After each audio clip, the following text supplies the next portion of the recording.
ನಾನು ಇನ್ಸ್ಟಾಗ್ರಾಮ್ ನೋಡಿ ಬಂದಿರೋದು. ಬಟ್ ಫಸ್ಟ್ ಟೈಮ್ ಬಂದಾಗ ನನ್ನ ಫ್ರೆಂಡ್ಗೆ ಅನುಭವ ಜಾಸ್ತಿ ಆಗಿದೆ. ಬೆಳಗ್ಗೆ ಬಂದಾಗ ದೇವ್ರು ಕಾಣಿಸಿದೆ ಅವಳಿಗೆ.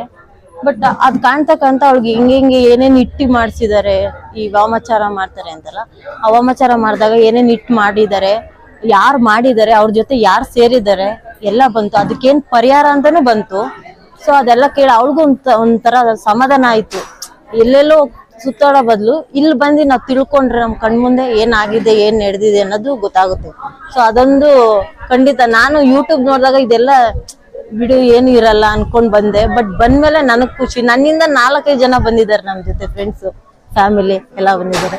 ಬಟ್ ಎಲ್ಲಾರು ಬರ್ಬೇಕು, ಈ ತರ ನೋಡಿ ತಿಳ್ಕೊಳ್ಳೋದಿದೆ ತುಂಬಾ. ನಾವು ಎಲ್ಲೆಲ್ಲೋ ದುಡ್ಡು ಸುರಿಯೋ ಬದಲು ಬಟ್ ಇಲ್ಲಿ ಬಂದು ಒಂದ್ ಪರಿಹಾರ ಅನ್ನೋದಿರುತ್ತೆ. ಬಟ್ ಅದ್ ಮಾಡ್ಕೋಬೇಕು ಅಷ್ಟೇ. ಬಟ್ ಇಲ್ಲಿ ಸಪೋರ್ಟ್ ಚೆನ್ನಾಗಿದೆ, ರೆಸ್ಪಾನ್ಸ್ ಚೆನ್ನಾಗ್ ಮಾಡ್ತಾರೆ. ಮೇನ್ ನಿಮ್ಗೆ ಏನ್ ಪ್ರಾಬ್ಲಮ್ ಇದೆಲ್ಲ ಹಿಂಗ್ ಬನ್ನಿ, ಫ್ಯಾಮಿಲಿ ಜೊತೆ ಬನ್ನಿ. ಆಲ್ಮೋಸ್ಟ್ ಫ್ಯಾಮಿಲಿ ಜೊತೆ ಬಂದ್ರೆ ಒಬ್ರಿಗೆಲ್ಲ ಒಬ್ರಿಗೆ ಕಾಣಿಸುತ್ತೆ ದೇವ್ರು.